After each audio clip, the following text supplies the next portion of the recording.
7 fakta persamaan dan perbedaan Shavuot dan Pentakosta.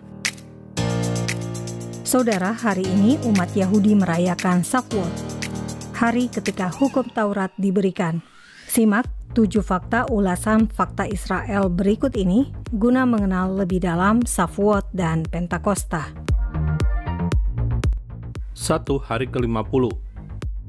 Shavuot dirayakan 7 minggu setelah Paskah. Kata Pentakosta atau hari ke-50 adalah bahasa Yunani untuk Shavuot. Dengan demikian, Shavuot dan Pentakosta awalnya adalah perayaan yang sama. Tetapi kemudian setelah kenaikan Tuhan Yesus ke surga, terjadi pencurahan Roh Kudus bertepatan dengan Shavuot atau Pentakosta, sehingga umat Kristen menyebutnya sebagai Hari Pentakosta. 2. Dari Sinai ke Sion. Shavuot terjadi di Gunung Sinai, Mesir, sedangkan Pentakosta di Gunung Sion, Yerusalem, ibu kota Israel. Baik di Gunung Sinai maupun di Gunung Sion, kedua peristiwa ini disaksikan oleh banyak orang. 3. Tuhan memberikan penuntun. Pada saat Shavuot, Tuhan memberikan 2 loh batu berisi hukum Taurat kepada Nabi Musa. Sementara pada Pentakosta, Tuhan memberikan Roh Kudus kepada murid-murid dan mereka yang berkumpul di ruang atas. Hukum Taurat menjadi penuntun utama kehidupan orang Yahudi, sementara Roh Kudus disebut sebagai penolong, roh kebenaran yang akan menyertai orang percaya. Tanda alam saat Shavuot dan Pentakosta. Sebelum Nabi Musa menerima hukum Taurat, Keluaran 19 ayat 16 tertulis, ada guru dan kilat dan awan padat di atas gunung dan bunyi sangkakala yang sangat keras, sehingga gemetarlah seluruh bangsa yang ada di perkemahan.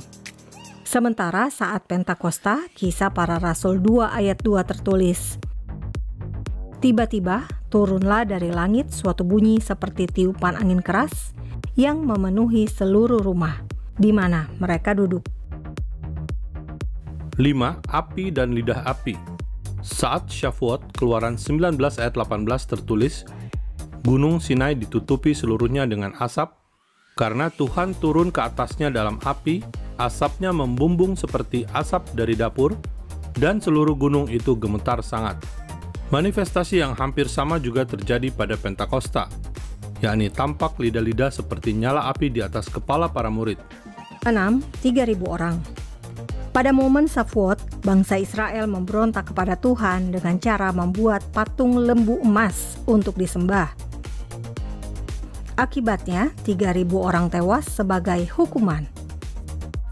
Sementara pada saat Pentakosta, setelah Petrus membagikan Injil di hadapan orang banyak, 3.000 orang menjadi pengikut Yesus. 7. Dari satu bangsa menjadi banyak bangsa.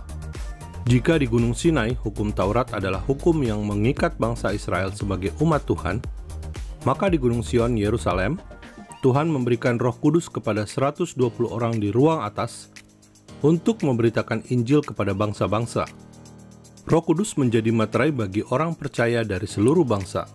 Efesus 1 ayat 13-14 tertulis, di dalam Dia, kamu juga, karena kamu telah mendengar firman kebenaran, yaitu Injil keselamatanmu, di dalam Dia kamu juga ketika kamu percaya, dimeteraikan dengan Roh Kudus yang dijanjikannya itu. Dan Roh Kudus itu adalah jaminan bagi kita, sampai kita memperoleh seluruhnya, yaitu penebusan yang menjadikan kita milik Elohim, untuk memuji kemuliaan-Nya. Saudara, salah satu bukti kehendak Tuhan menjangkau bangsa-bangsa adalah adanya bahasa-bahasa baru yang diberikan oleh Roh Kudus kepada murid-murid.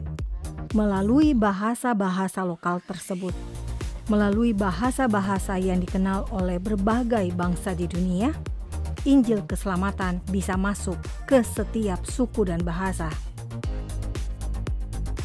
Dari satu bangsa, bangsa Israel, yang dijadikan umat dan bangsa pilihan 3.300 tahun silam, Tuhan membuka kesempatan bagi orang non-Yahudi untuk menerima keselamatan dan hidup kekal melalui iman percaya kepada Yesus Kristus. Salam damai dari Fakta Israel.